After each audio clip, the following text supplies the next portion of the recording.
Coming up today on The Good, the Bad, the Teskey, we have a special guest. Rich Cirminiello sits down with me to talk everything from the Penn State scandal, what it means for the NCAA, as well as some Heisman picks for the upcoming season. We get all that coming up next on this special edition of The Good, the Bad, the Teskey.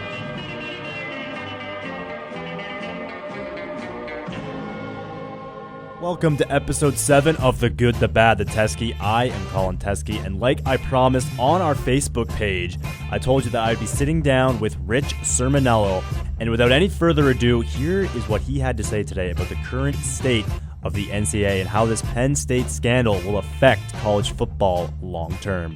I am pleased to be joined by college football news writer Rich Cirminiello. He's been working in college football for over a decade. And Rich, I guess we'll start you off with this question here. Has the NCAA ever had a darker time since you've been working and covering the sport? No, and I think it transcends just Penn State, Colin. I really think this has been a difficult off-season. It's been a difficult couple of seasons. If you look at, what has transpired in campuses like North Carolina, Miami, which is still in the midst of an investigation by the NCAA, USC, Ohio State, and obviously the exclamation point being Penn State. I mean, I don't think the NCAA revels in having to be this involved in college football, but that's exactly where we're at right now. Yeah, and I was listening to Brent Musburgers the other day. He was on Pardon the Interruption, and he had some interesting points. He kind of took a different stance than most people, and he felt that the NCAA had no business laying down a suspension, that it really should have just been handled outside and by, the police and stuff like that. Do you agree with that? No, I really don't. I think this was appropriate, and I would expect to see people on both sides of the fence on this issue. I realize that the NCAA has taken an unorthodox approach, that they, in many people's eyes, have overstepped their bounds. But I think, for people who suggest that this is not a football story or a football problem, I think are really highly naive. I think this very much was a football problem. I think this was a football culture that had run amok. And I think for me it was a case, and a clear case really, of a situation where this program had become, as Mark Emmert, the head of the NCAA, had said, too big to fail, too big to be challenged. I think that was the issue that we had here.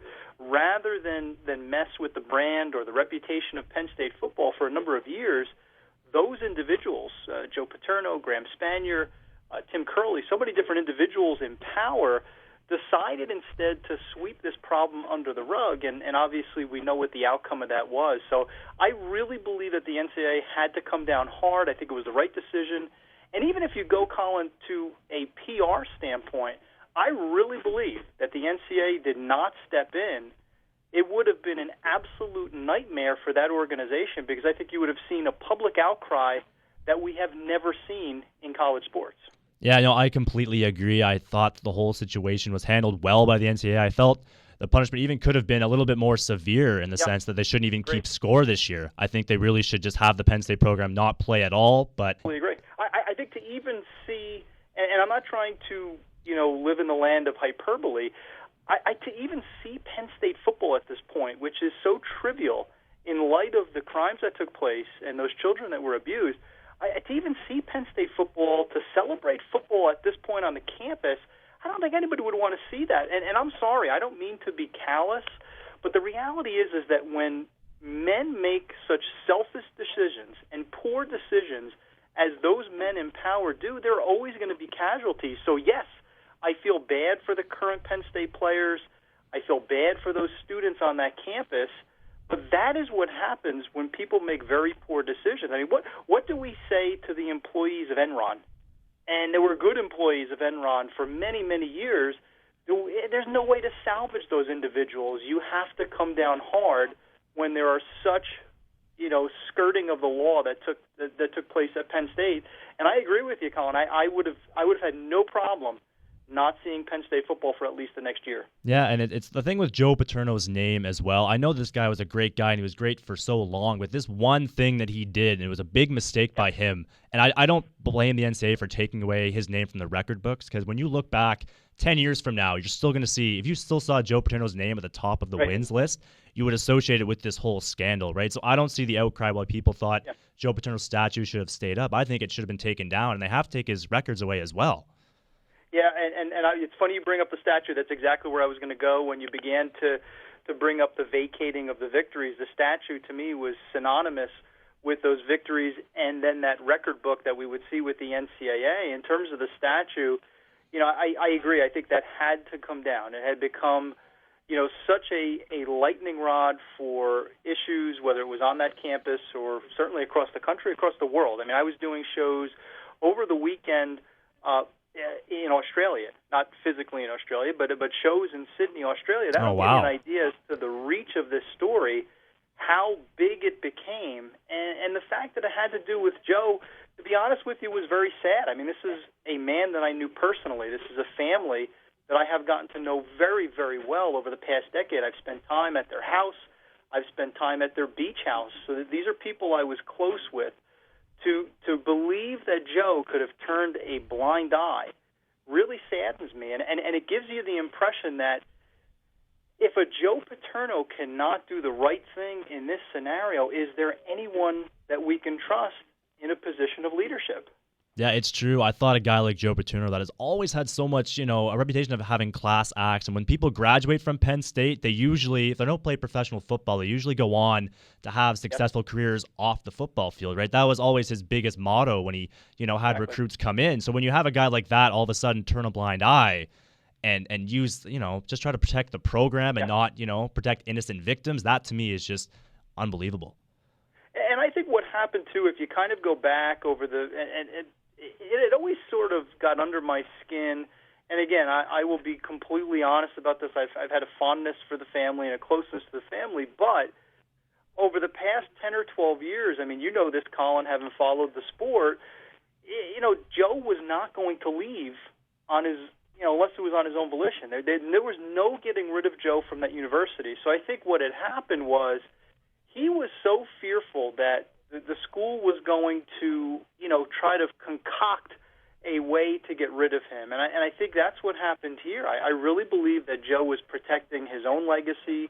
He was protecting the image of that university. And he realized that if there was any way to tie a pedophile to the Penn State football program, someone as prominent as Jerry Sandusky, the defensive coordinator and a successful one, I think Joe realized that could have been the impetus for the beginning of the end of his career at Penn State. And I think very selfishly and just unconscionable, he allowed Jerry Sandusky, and when I say he, by the way, I don't want to obviously give the impression it was just Joe Paterno, but he's the most prominent figure to us. But those individuals allowed Jerry Sandusky to perpetrate those crimes on more kids, which is, for me, just completely unforgivable. Yeah, and don't you think the writing was also on the wall for Joe Paterno to come out and make this thing right back in 1998 when a guy like Jerry Sandusky, who would coach one of the best defenses, all of a sudden just resigned? Exactly. And that was like a great black hole. It was such a mystery even at that time that, Jerry Sandusky is no longer not employed by Penn State at that time. But it really begs the question, was this a dirty little secret that other people in the industry knew too? Because Jerry Sandusky was not just an average defensive coordinator. He was one of the best defensive coordinators during his era at Penn State. You would have thought that another program would have scooped him up to be their defensive coordinator, possibly even be their head coach. But Jerry Sandusky never coaches again, which really leads me to believe that this was an issue that was not relegated just to that Penn State campus.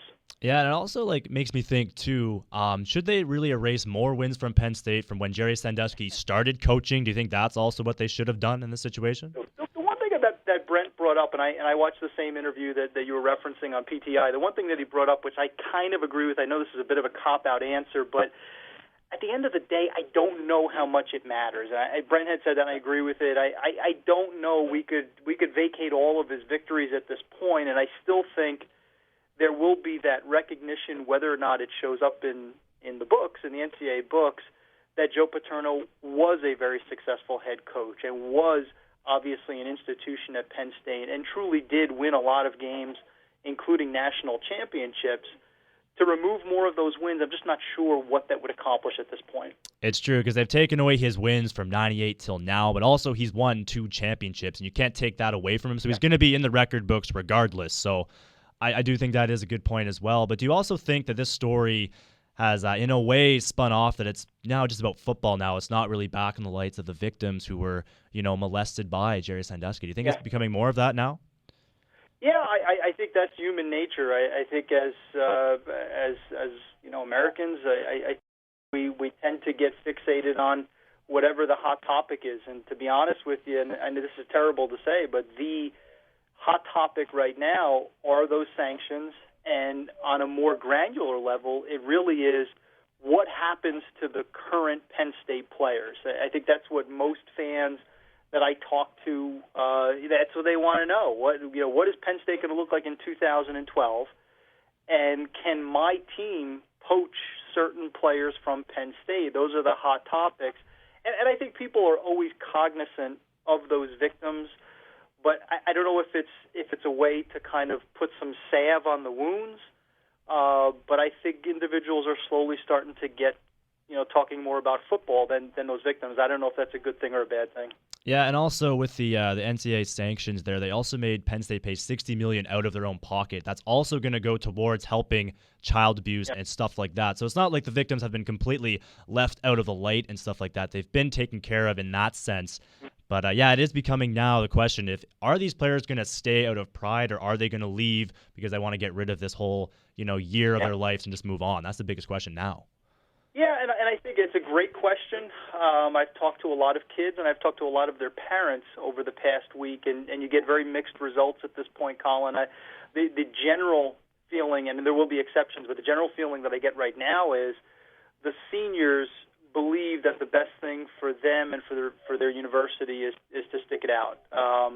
Gerald Hodges, for example, the linebacker who will play in the NFL, Gerald basically said, listen, this is my home. I have one more year. I have nothing to gain by going someplace else. I'll spend this year basically preparing for the NFL. But when you talk to kids that are, incoming freshmen, redshirt freshmen, sophomores, that they still have the bulk of their college career ahead of them, a lot of those kids are really facing a conundrum because now they're looking at the rest of their careers never having the ability to play in a bowl game, to compete for a Big Ten championship, and maybe not even be that competitive, not even be a program that you could say, okay, no bowl game, but we went 10-2 this year, and we knocked off Wisconsin and Michigan. This is a team that when you look at the reduction of the scholarships and the possibility of transfers this year, it's going to be a second-tier Big Ten program, I believe, at least over the next 5 seasons. Yeah, I really think this is going to kill the program in a lot of sense. I think the seniors will play their last year this year. I agree with that. They've been there 3 years, finish it out there, finish strong. But if you're an incoming freshman, you don't want to be a part of something now that's going to go on 4 years, and probably afterwards you're going to feel the effects. Absolutely cannot fault somebody at this point. I really can. And, in talking to families of Penn State yesterday, one of the things that I got, Colin, was the fact that, now with that swath of players, those veterans that came out and said, we're sticking to the school, we want to be, and I think that's great. I think that's very admirable what they're doing.